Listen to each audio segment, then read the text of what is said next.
What is up, everyone? We are back with our second divisional fantasy football preview here at Osmo.com, previewing the AFC North, the Baltimore Ravens, Cincinnati Bengals, Cleveland Browns, and Pittsburgh Steelers. With me, as always, is Ben Rasa, Jazzraz on Twitter. What's happening? Not much, man. Yeah, this is we've been going through the divisions. Obviously, you can find all our articles on the site, and this is a hot button, mostly because of the Browns, who we'll get to in a second, but really interesting division to break down. Yeah, so much. I love these Browns, but we'll get into them in a little bit. Let's start off with the Ravens, the most run heavy rushing attack since the invention of the wishbone offense. They fired Marty Morningweg in the offseason, replaced him with Greg Roman, who was famous for being the offensive coordinator of the 49ers of the Kaepernick era. They've added a lot of young talent, especially through the draft. Miles Boykin out of Notre Dame, Marquise Brown out of Oklahoma, Mark Ingram from over from the Saints, Justice Hill at Oklahoma State. So lots of young players to talk about. Let's dive in. What are you doing first off with Lamar Jackson?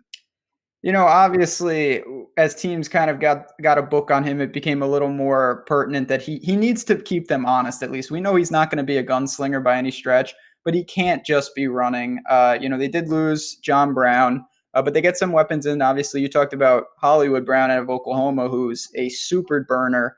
If they can use his skill set, it really will open up the entire offense. And I do think that Lamar is kind of interesting from a fantasy perspective, just because of the unique skill set he brings.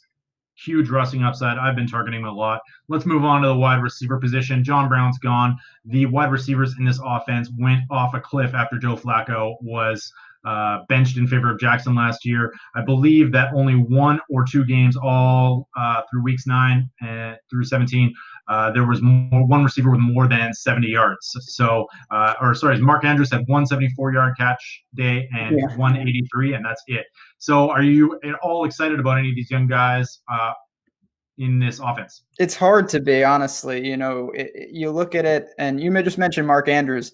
I think he's a pretty interesting tight end, but they have a boatload of tight ends on this team. It's not like it's just his position. So there's other guys that can fill in there. And honestly, I think you can take obviously Lamar as a standalone in all different formats, just because of the rushing upside is really what you're going for. So I don't have a lot to say about the pass catchers for the Ravens. I agree. If you want access to this offense, it's probably through the running game. Although I do like Mark Andrews. They've shown an instant connection. He has shown with Lamar Jackson, and apparently he's turning heads in preseason.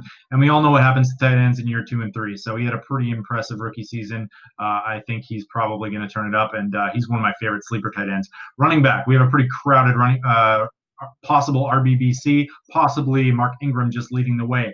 Are you in on Ingram, and do you think he's going to lead this backfield in touches, or are you grabbing some of these other running backs that may get some work in the running game?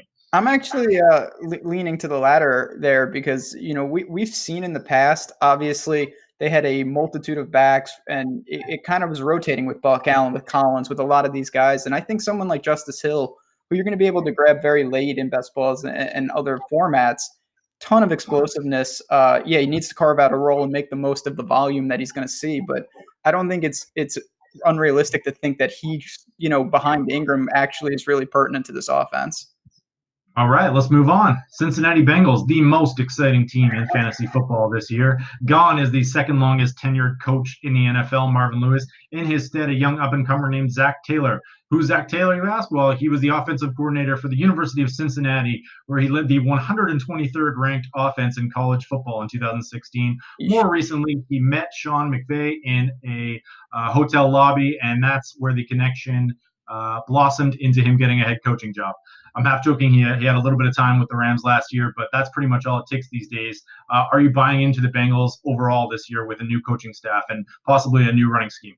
Not really. I mean, I do think that the Marvin Lewis divorce needed to happen, but I have a feeling, sadly, it'll probably be a long rebuilding process. I'll get right to it. I do think that Joe Mixon is primed to have a monster year.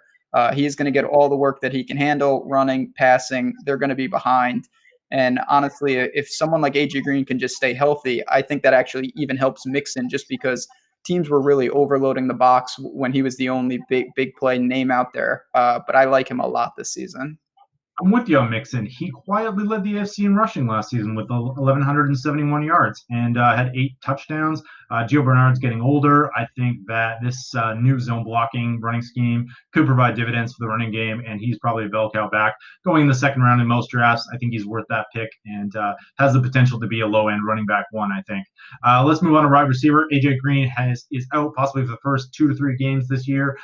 His ADP is dropping. I'm personally buying in the like 50s to 60s, and I'll just bench him and have that like possible low-end wide receiver one for the rest of the season once he gets healthy, though injuries are a concern at this point in his career. Are you buying Tyler Boyd with AJ Green out for a little bit? No, not really. I mean, I obviously understand that, he's going to get the volume uptick with Green's out, but we saw that last year. Well, that also just means that defenses can really shade to him. He's going to draw the best corner every time. I would actually be more apt to roll to someone like Eifert, who's another one. He cannot stay healthy. But man, when he is on the field, he's certainly a viable weapon at the tight end position. So I'm with you if you want to bank Green, draft him a little later, and hope you get the dividends down the road. But all in all, I think what we're both kind of saying, it's going to be pretty rough in Cincinnati this year. They have some pieces, but I don't expect big things from this team. 100% agree. Let's move on. Cleveland Browns. Not much going on in Cleveland this offseason, right, Ben? Yeah, I know. We could do a whole video just on them. My God, this is the most polarizing team in the NFL. A lot of opinions from a lot of different people on how good the Browns are going to be. Absolutely. My Slack chat is going off here, so I'm just going to turn that off. So we have a new offensive coordinator. Todd Monken comes over from the Tampa Bay Buccaneers, where he led an air raid style offense. Lots of deep passing, lots of passing to begin with, teaming up with Baker Mayfield and Odell Beckham Jr. and Antonio Callaway, David Njoku. So many weapons in this offense. Who is your favorite target in fantasy football drafts? Oh boy, yeah. I mean, obviously Njoku is another tight end. If you want to go there, we know how athletic he is. He's going to have to maximize the red zone potential because they have so many other guys. Obviously, Kareem Hunt is suspended early. They've got Chubb. And for me, it's just really an opportunity cost. It's not that I don't like the Browns. I just think that a lot of people have them, kind of cruising in this division and Baker just not hitting any speed bumps. I don't agree with that. I know he's got all the talent in the world. And if you can grab Baker, there's nothing wrong with him as your quarterback. But at the same time, I do think there are some questions with Freddie Kitchens and this offense, how well they'll mesh. A lot of talent, but a lot of strong personalities as well. Yes, a lot of ball to go around. There are about 5 viable targets in this receiving game. Jarvis Landry, Antonio Callaway, Odell Beckham Jr. Do you have any thoughts on Antonio Callaway as a possible deep sleeper in 3 wide receiver sets, or Jarvis Landry in the slot? Obviously Landry, we've seen time and time again when he was with the Dolphins, he's going to bring that floor to you, PPR machine. Callaway's the absolute opposite of that. You're drafting him for those 60-yard bombs, looking for those ceiling performances. He's going to have some stinkers in there. There's no doubt about it. But, you want someone to tie in the late round deep sleeper, you could do worse than him.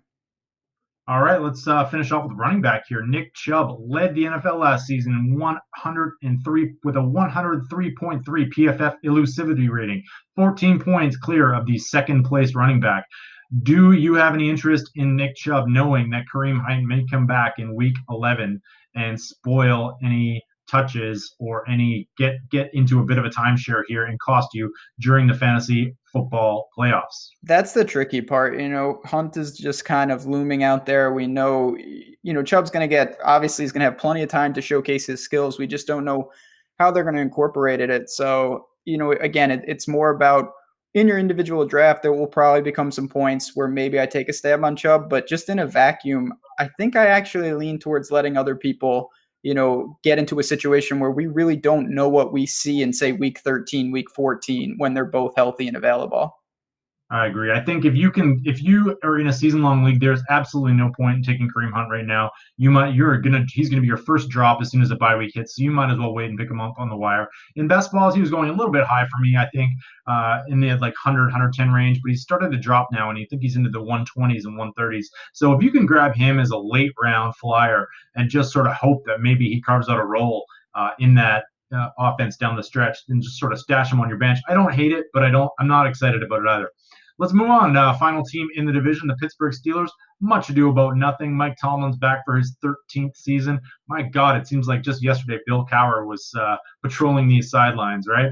We have the departure of Antonio Brown. Le'Veon Bell is gone, but of course he was gone last year as well. Dante Moncrief is in and possibly starting as the wide receiver 2. We have James Washington in the mix. Anyone standing out to you so far from the Pittsburgh side of things? Yeah, this is a team, everyone, like I said, has anointed the Browns, and people have the Steelers dead and buried. And yes, these guys, you don't just replace Bell, you don't just replace AB.